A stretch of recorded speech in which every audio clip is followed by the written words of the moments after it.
예, 안녕하세요. 소개받은 노동시간센터의 김영선이라고 합니다.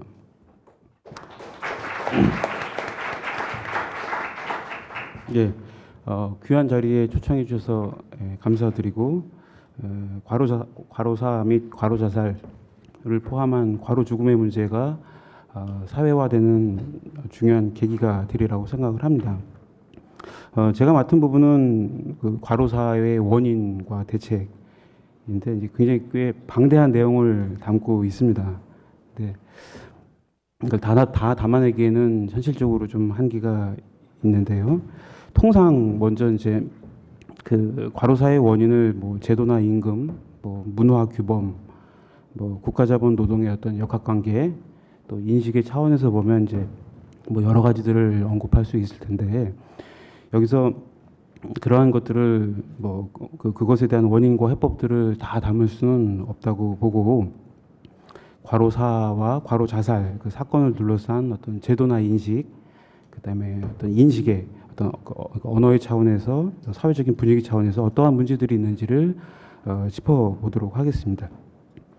그 전에 우리가 이제 이 과로 죽음을 통해서 우리가 지향해야 하는 방향은, 분명한 것은 이러한 과로 죽음이라고 하는 것들이 현재 우리 과로 사회의 어떤 절망적인 상태를 드러내는 이제 지표라고 생각을 하고, 이를 해결하기 위한 방향은 방지에 그치는 것이 아니라 뭐 저녁이 있는 삶이라고 하는 구호처럼 어떤 시간 권리, 시간의 자유가 온전히 작동하는 사회를 지향해야 되지 않을까 싶습니다.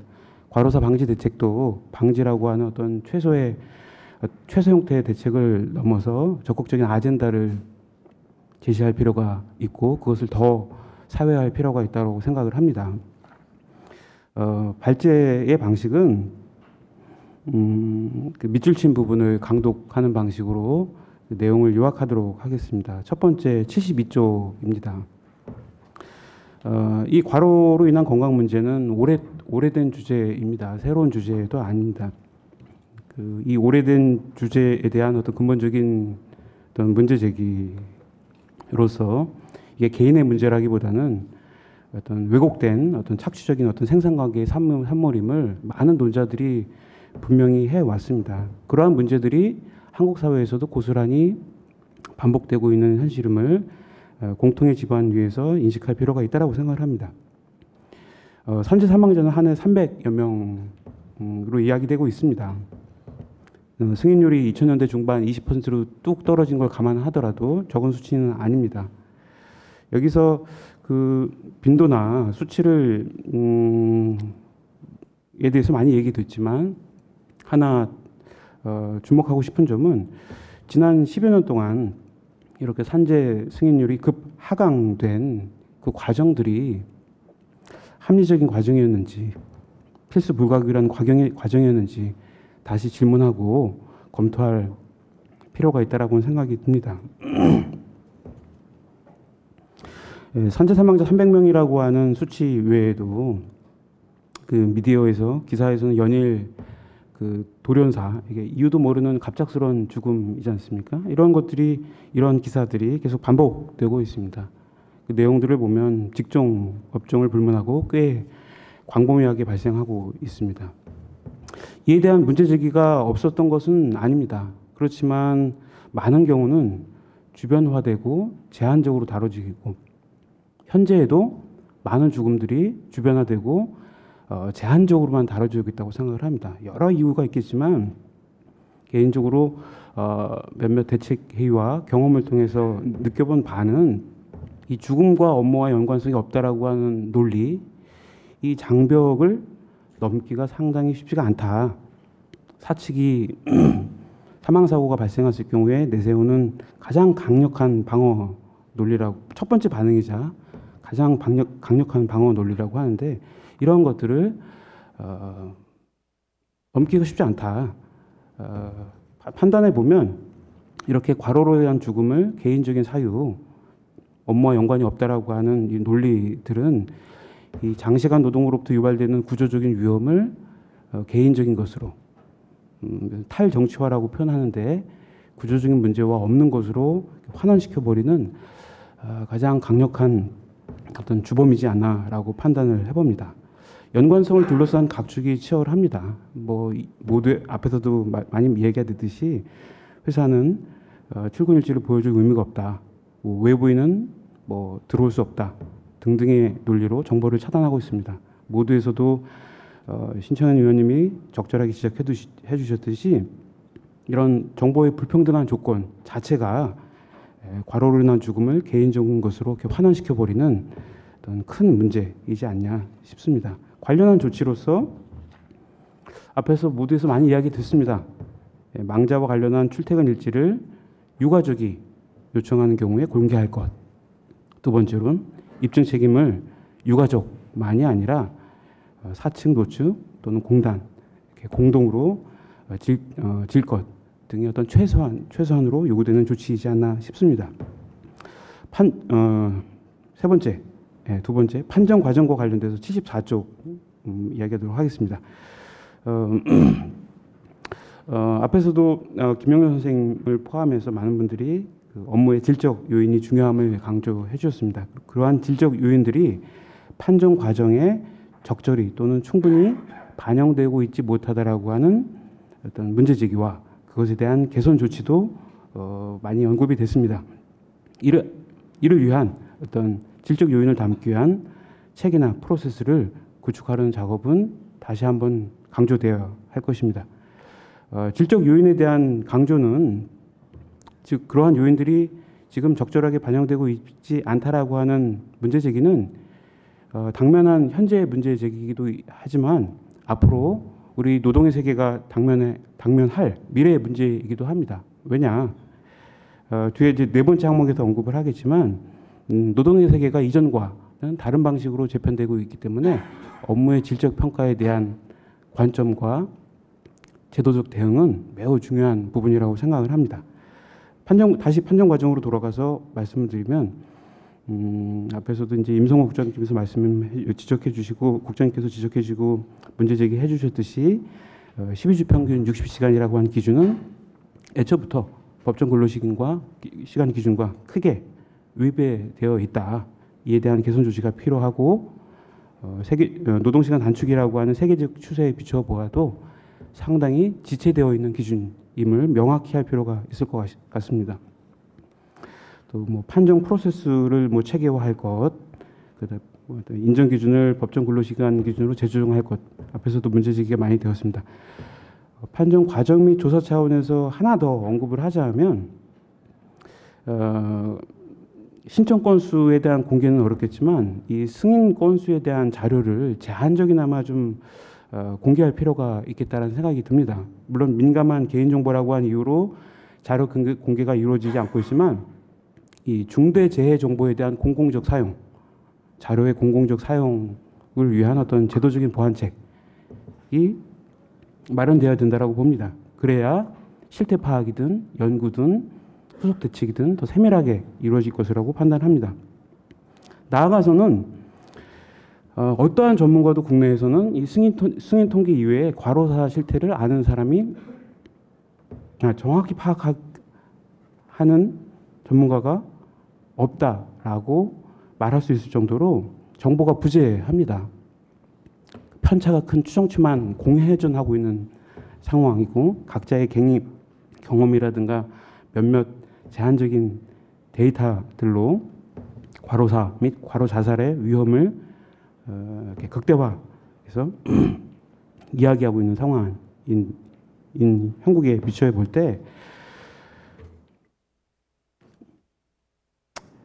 이런 과로사 및 자살에 대한 전면적인 실태 조사가 필요하다고 봅니다. 이를 위해서 정부 차원에서 과로사 조사위원회 형태의 어떤 조직을 구성해서 문제를 실태를 드러내기 위한 작업이 예방 조치의 하나의 중요한 어떤 내용이지 않을까 판단을 합니다. 그러니까 문제로 드러내는 작업, 그 작업이 좀 선행이 되어야 예방과 보상 등등 제도적인 어떤 제도들을 정교화하는 작업들이 뒤따르지 않을까, 이루어지지 않을까 생각을 합니다.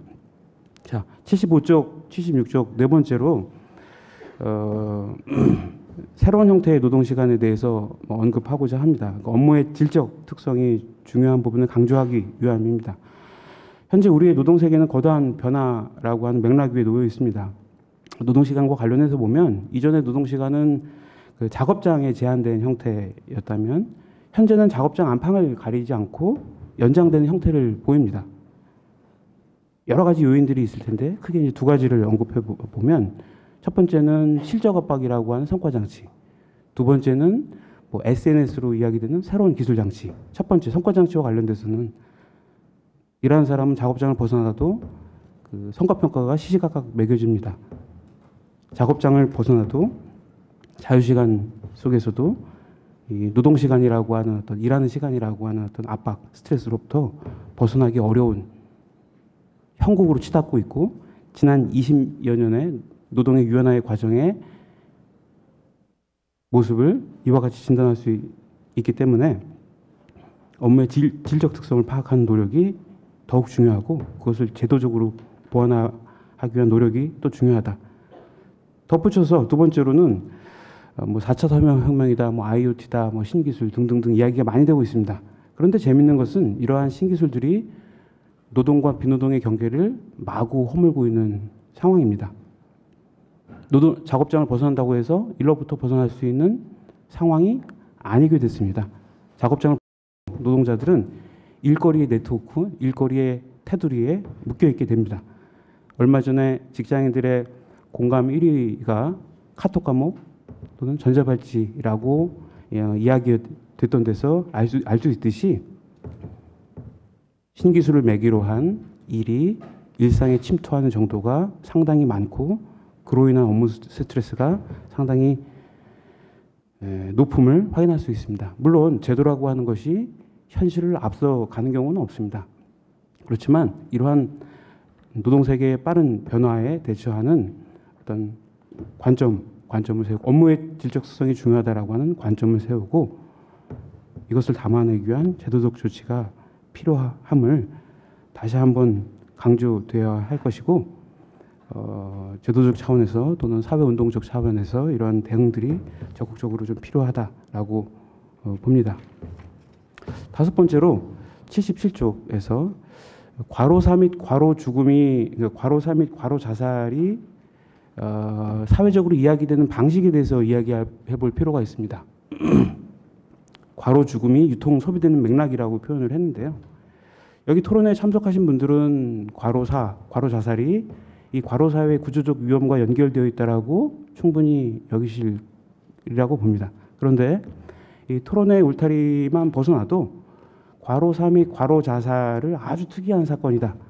개인적인 비극으로 보는 시각들이 많습니다. 그게 일상적이라고 생각을 합니다. 일반적이라고 생각을 합니다. 특정한 집단만의 비극이라고 하는 통념 또는 흔하지 않은 일이라고 보는 어떤 통념, 이 모든 통념들은 과로 죽음을 개인적인 것으로 특수화시켜버리는, 개별화시켜버리는 사용자 측의 논리라고 얘기하면 과도할 수 있는데 하여튼 그런 화법들이 널리 퍼져 있다. 다시 말해서 이런 과로 죽음이 개인적인 죽음으로 여겨지는 그런 언어들, 통념들 그런 것들을 역전시키는 노력들이 필요하다.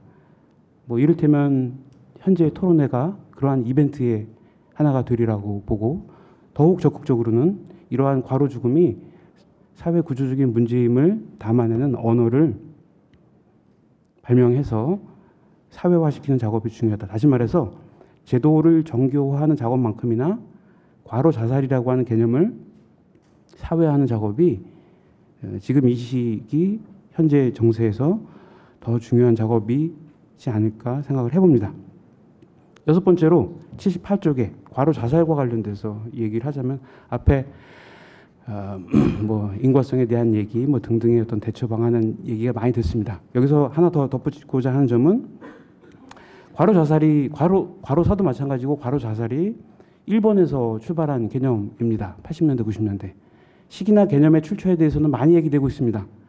그런데 하나 더 붙이자면 그 그 시기는 어떤 시기인가를 질문해 볼 필요가 있습니다. 그 시기는 새로운 전자기술을 노동과정에 적극적으로 투입해서 합리화라고 하는 이름으로 노동과정에 대거 투입해서 노동과정을 재편했고, 그것의 여파로서 고강도 장시간 노동이 일반화되고, 그것의 또 문제적인 결과로서 건강 파괴와 가로사가 유발되던 시기입니다. 마른 수건 쥐어짜기식 노무관리라고 이야기되던 시기인데, 이것을 왜 이야기하냐면, 우리가 과로 자살과 관련돼서 일본에서 배워야 할 교훈은 언어의 수입이나 제도의 수입도 중요하지만 한국도 이러한 경로 위에 놓여 있다라고 하는 점을 분명히 해야 한다라고 하는 점입니다. 다시 말해서 과로 일이 힘들어서 죽는다. 예전에도 업무에 기인한 노동자들의 자살은 있어 왔습니다만은, 이러한 과로로 인한 죽음 및 자살은 지금 최근 신자유주의 시대의 새로운 현상이라고 이야기를 덧붙였는데, 새로운, 이전에도 보지 못했던 새로운 현상이고, 이러한 현상은 앞에서 이야기됐던 8, 90년대 일본의 마른 수건 쥐어짜기식의 노무관리들이 작업장에 파고들면서 나타났던 문제적인 현상과 유사한 형태로 한국도 그러한 모습이 계속 발생하고 있다라는 진단입니다. 과로 자살에 대한 실태나 통계를 파악하기가 굉장히 어려운데, 개인적으로 미디어에 언급된 과로 자살로 추정되는 그 사례나 사건들을 모아보면 실적 압박과 스트레스에 시달린다라고 하는 사건들이 상당히 눈에 많이 띕니다. 물론 이제 그 기업은 뭐 생산성 향상이라든가 고객 만족도 제고라든가 뭐 등등의 이유로 일련의 성과 장치들을 배치를 하고 있습니다. 이거 자체가 또 문제일 수도 있지만 문제가 아닐 수도 있고 논란이 되는 부분이긴 하지만, 어떤 부분들이 문제가 되냐 하면 이러한 성과 장치들이 반인권적인 형태를 띠는 경우가 있습니다. 무슨 말이냐면, 목표치를 과도하게 설정한다라든가 일정을 무리하게 짠다라든가 성과평가를 가혹하게 한다라든가, 어떤 경우는 임금 삭감을 70%까지 하는 경우도 있습니다. 뭐 성과가 낮은 경우에 임금을 삭감한다라고 하는 조치 자체가 문제일 수도 있겠지만 70%까지는 꽤 가혹하지 않습니까? 예. 이런 반인권적인 성과 장치가 지금 우리 작업장 곳곳 일상에서 자행되고 있다. 이러한 것들을 태클하기 위한 작업이 사회적인 차원에서, 운동적인 차원에서 필요하다. 제도적인 차원에서는 어떤 방식으로 해야 되는가? 앞에서도 말씀드렸듯이 이러한 업무의 시간에 대한 평가뿐만이 아니라 업무의 질적 특성을 세밀하게 파악하기 위한 노력들이 필요할 테고, 마지막으로 한 가지 더 이야기를 하자면, 이런 문제 여러 가지 대책들이 중요하겠지만 개인적으로 이런 문제들을 이렇게 드러내는 작업, 이렇게 어디에 문제들이 배치되어 있는지 그런 문제들을 발견하는 작업, 그 발견을 해서 개념화하는 작업이 첫 번째 작업, 첫 단추여야 한다라고도 생각을 합니다. 즉, 이 문제가 개인적 문제가 아니라 사회적 질병임을 의제화하는 노력이 반드시 선행되어야 한다. 제도를 정교화하는 작업만큼이나 개념을 사회화하는 작업, 과로 사화 및 특히 과로 자살이라고 하는 개념을 사회화하는 작업이 중요함을 다시 한번 강조드리면서 발제를 마치도록 하겠습니다.